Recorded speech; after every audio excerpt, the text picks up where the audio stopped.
अगर आप भी आईपीओ में निवेश करने के इच्छुक हैं तो ये वीडियो आपके लिए बेहद इम्पॉर्टेंट होने वाली है। बात करेंगे एमक्योर फार्मा आईपीओ की, तो यहाँ पे इस वीडियो में ख़ास बातें जानेंगे कंपनी के बारे में, कंपनी क्या काम करती है और अगर इस आईपीओ में अप्लाई करते हैं तो रिस्क फैक्टर क्या होने वाले हैं, कंपनी का जो फ्यूचर कैसा रह सकता है, इम्पॉर्टेंट डेट्स को जानेंगे, कंपनी का परफॉर्मेंस कैसा रहा है, यहाँ पे अप्लाई करते हैं तो कमाई का क्या हिसाब किताब रहने वाला है, लॉन्ग टर्म के नज़रिए से अगर इस आईपीओ में अप्लाई करते हैं तो क्या फ्यूचर इस कंपनी का निकल के आएगा और यहाँ पे जानेंगे फाइनल डिसीजन क्या है। सब कुछ इस छोटी सी वीडियो में जानेंगे, तो बेहद इम्पॉर्टेंट वीडियो ये होने वाली है। इस वीडियो को देखने के बाद आपको और किसी वीडियो में जाने की ज़रूरत नहीं पड़ने वाली है। तो फटाफट वीडियो को शुरू करते हैं। तो जो लोग यहाँ पे ग्रे मार्केट प्रीमियम के लिहाज से आए हैं उनको पहले मैं बता दूं कि इस समय कंपनी का ग्रे मार्केट प्रीमियम 299 का चल रहा है।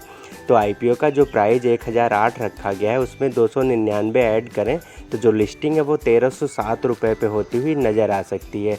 इस हिसाब से अभी के टाइम इस आईपीओ में लगभग 30% के लिस्टिंग गेन आपको मिल सकते हैं। एमक्योर फार्मास्यूटिकल कंपनी की न्यू 1981 में रखी गई और इनके फाउंडर सतीश रमन लाल मेहता जी हैं।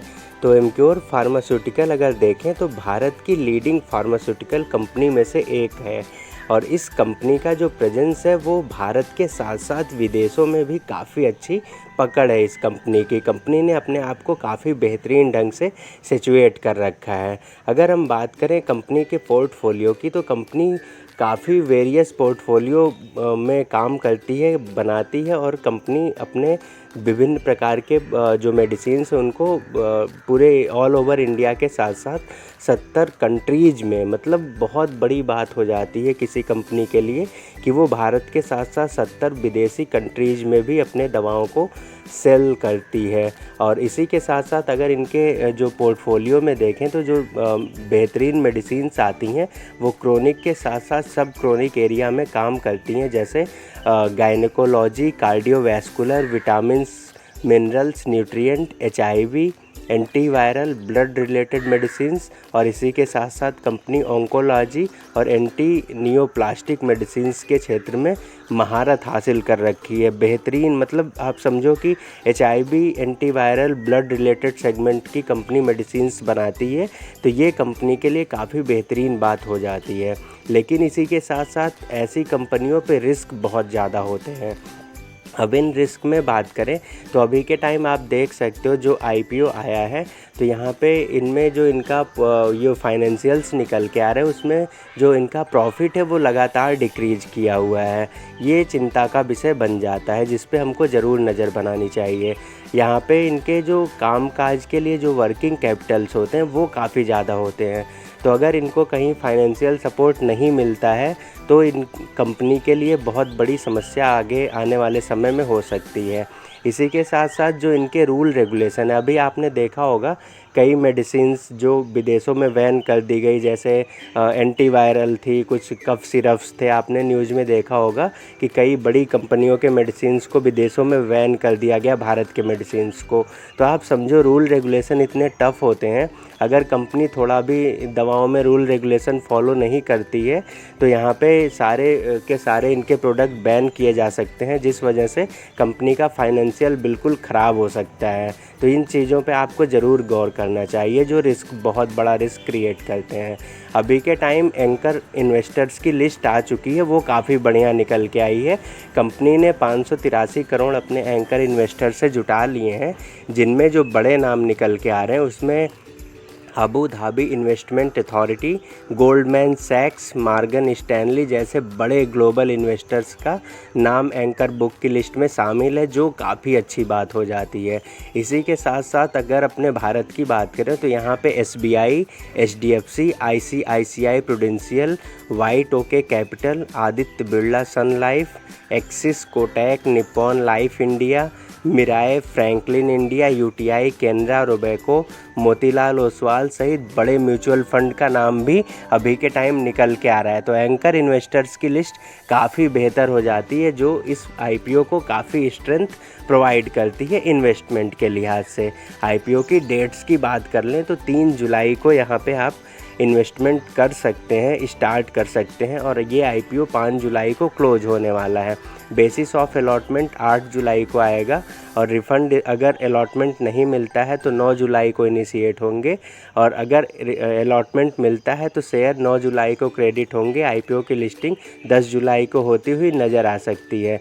रिटेल्स के लिए 35% का कोटा रिजर्व है, क्यूआईबी 50%, एनआईआईज 15% का कोटा रिजर्व है। डिस्काउंट एम्प्लॉयज़ के लिए रखा गया है जो 90 रुपये पर इक्विटी शेयर का है, जो काफ़ी बेहतर हो जाता है।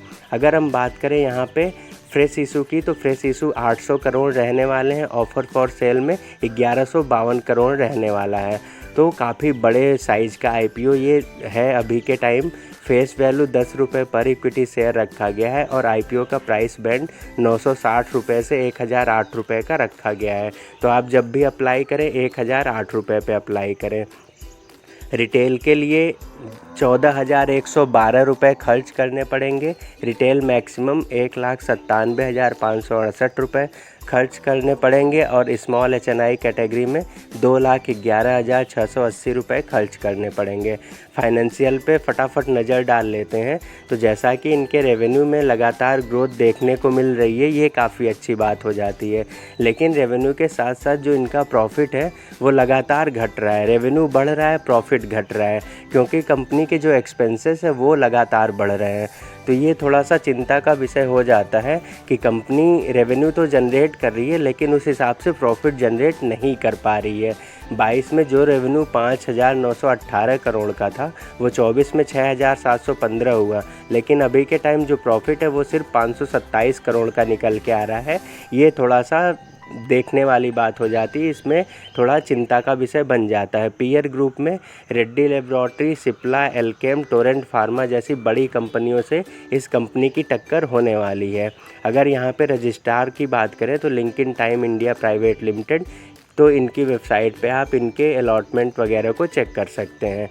तो ये आप सारी डिटेल्स थी। आशा करते हैं ये सारी चीज़ें आपको समझ में आ गई होंगी। तो अगर वीडियो पसंद आई हो तो वीडियो को लाइक शेयर ज़रूर करिएगा, और चैनल पे नए हैं तो चैनल को सब्सक्राइब करना ना भूलें। तो इस आईपीओ में अगर मेरे हिसाब से देखें तो यहाँ पे अभी के टाइम हम आज और कल के टाइम वेट करेंगे, और यहाँ पे देखेंगे कैसा जो सब्सक्रिप्शन आ रहा है वो कैसा आ रहा है। लिस्टिंग गेन के लिहाज से इस आईपीओ में बिल्कुल अप्लाई करके चल सकते हैं।